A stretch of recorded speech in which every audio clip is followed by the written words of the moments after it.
Israel का Tehran पर जवाबी हमला। रिया, आपको बता दें कि ये कहा गया है इजराइल की तरफ से कि ईरान को घुटनों पर लेकर आएंगे। इजराइल का ये कहना है कि तेहरान पर जवाबी हमला है इजराइल का, और इस जवाबी हमले के साथ ही लगातार जो हमले हैं वो किए जा रहे हैं। आपको बता दें कि इस युद्ध का 24वां दिन आज हो चला है और एक के बाद एक हमले लगातार अभी भी जारी हैं।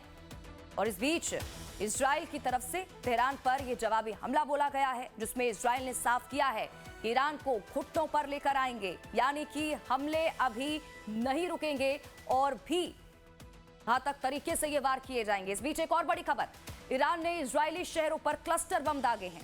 75वें स्ट्राइक वेव की तस्वीरें भी सामने निकल कर आई हैं। तो बड़ी खबर, जिस तरह से इजराइल लगातार ये कह रहा है कि घुटनों पर ईरान को ला दिया जाएगा, तो वहीं ईरान भी इन धमकियों से नहीं डर रहा है।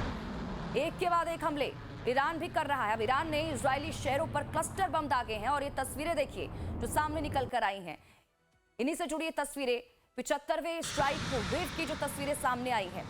अब ये जो क्लस्टर बम दागे गए हैं इजरायली शहरों पर, ये किस तरह से वहां पर माहौल बना हुआ है लगातार आपको दिखा भी रहे हैं कि जहां जहां पर हमले किए जा रहे हैं ये बम गिर रहे हैं, कितना ज़्यादा वो जो एरिया है वो पूरा क्षेत्र है क्षतिग्रस्त हो रहा है। बिल्डिंगें पूरी की पूरी तबाह हो चुकी हैं, बहुत से लोग मारे जा रहे हैं, बहुत से लोग घायल भी हुए हैं। पूरा का पूरा वो जो क्षेत्र है वो तबाह हो चुका है। और अब एक के बाद एक हमले, घातक हमले ईरान भी कर रहा है। तो एक तरफ इजराइल है जो लगातार ये कह रहा है कि हमले अभी रुकेंगे नहीं, घुटनों पर ईरान को ला दिया जाएगा, लेकिन इस मूड में ईरान नजर नहीं आ रहा है, वो लगातार हमले कर रहा है।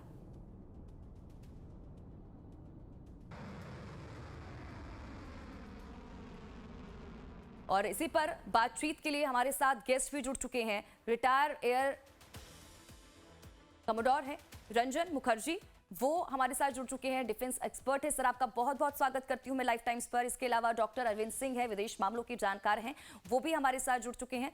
अरविंद सर, आपका भी बहुत बहुत स्वागत करती हूं मैं लाइफ टाइम्स पर।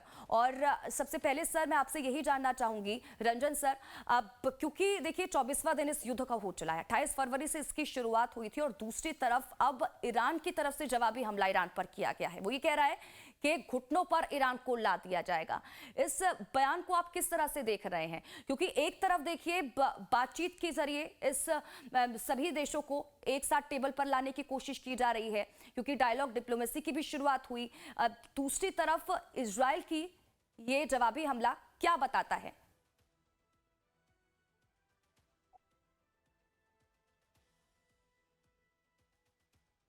सर, आपकी आवाज नहीं मिल पा रही है, आप अपने आप को अनम्यूट कर लीजिए सर। हाँ, तो मैं ये कह रहा था कि इसका बैकग्राउंड को हमको समझ लेना चाहिए। ईरान का जो पीसफुल न्यूक्लियर फैसिलिटीज था नातेंज में, उसको इजराइल ने बॉम्ब किया।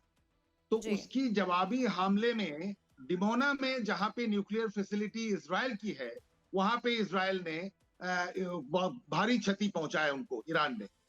तो ये जो गिदर भक्की की बातें चलती रहती है, ये कॉमन है कोई भी वॉर में। तो ये कर देंगे, तबाह कर देंगे, तो ये तो है। लेकिन इसकी शुरुआत इजराइल और अमेरिका ने किया, जिस वजह से भी किया उस पर हम नहीं जाते हैं। ईरान को वो गलत समझ लिए थे कि ये जैसे वेनेजुएला में उनको एक साफल्य मिला था, उसी हिसाब से इजराइल और अमेरिका ने ये सोच लिया था कि ईरान के जो सर्वोच्च नेता है उनको मार देंगे तो ईरान काबू में आ जाएगा। उन्होंने ये पहला गलती किया कि जो सर्वोच्च नेता है वो और देश अलग है, और देश जो है खड़ा हो गया एक साथ, क्योंकि वो सोचते हैं कि उनके सार्वभौम पे अटैक हुआ है तो एक साथ। हालांकि वो बहुत पॉपुलर लीडर नहीं थे। अच्छा, मुस्तफा जो उनके बेटे हैं, IRGC ने उनको बैठा दिया। मुस्तफा जो है ये अली की तरह, पिता की तरह, जो 87 इयर्स के थे, वो यंग हैं और वो और ज्यादा कठोर हैं। और ईरान को जितना लाइटली लिया गया था, ईरान उससे कई गुण, कई ज्यादा ताकतवर निकला। और वो गन पॉइंट पे हरमुज स्ट्रेट को बंद करने की धमकी भी दे डाली। अभी वो ऐसा है कि उनके प्रेसिडेंट से हमारे प्रधानमंत्री जी की बातें हुई हैं। प्रधानमंत्री जी उनको, प्रेसिडेंट पेजेस्कियान को ये अर्ज किया है कि जो रेस्पेक्ट करो फ्रीडम ऑफ नेविगेशन, जो हरमुज स्ट्रेट पे और इंटरनेशनल शिपिंग लाइंस को लेन को बंद मत करो, ताकि ग्लोबल सप्लाई चेन में इसका इंपैक्ट नेगेटिव ना आए। देखिए पाकिस्तान में एक सिलेंडर का कॉस्ट 10,000 हो गया है। हम जी, उससे बेहतर हैं, हमारे पास स्टॉक है और हमने प्रोडक्शन भी बढ़ाया है, लेकिन बहुत बिल्कुल, जगह प्रॉब्लम है। तो अब ऐसा है कि आपने जैसे कहा कि ट्रंप घुस तो गया इजराइल के बिल्कुल, साथ इस युद्ध में, निकलने का रास्ता अपने नाक को बचाते हुए ढूंढ रहा है। और जैसा सोचा गया था वैसा हुआ नहीं।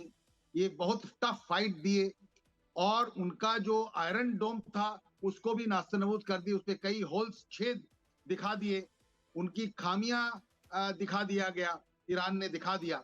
इजराइल के पास पावर है, अमेरिका के पास भी है, तो ईरान के पास भी कम नहीं है। ईरान भी उतना ही हमलावर तरीके से उनको जवाबी कार्रवाई कर रहा है।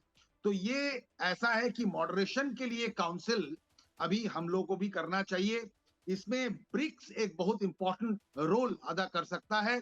इसमें दो बिंदु पे मेरा थोड़ा चिंता है, वो ये है कि लास्ट वीक देखिए सऊदीज ने एक रीजनल स्टेट को बुला के एक मीटिंग किया, उसमें पाकिस्तान को बुलाया, हमारे हाँ, दोस्त होने के बावजूद भी हमें नहीं बुलाया गया। ये मुझे थोड़ा सा खटक रहा है।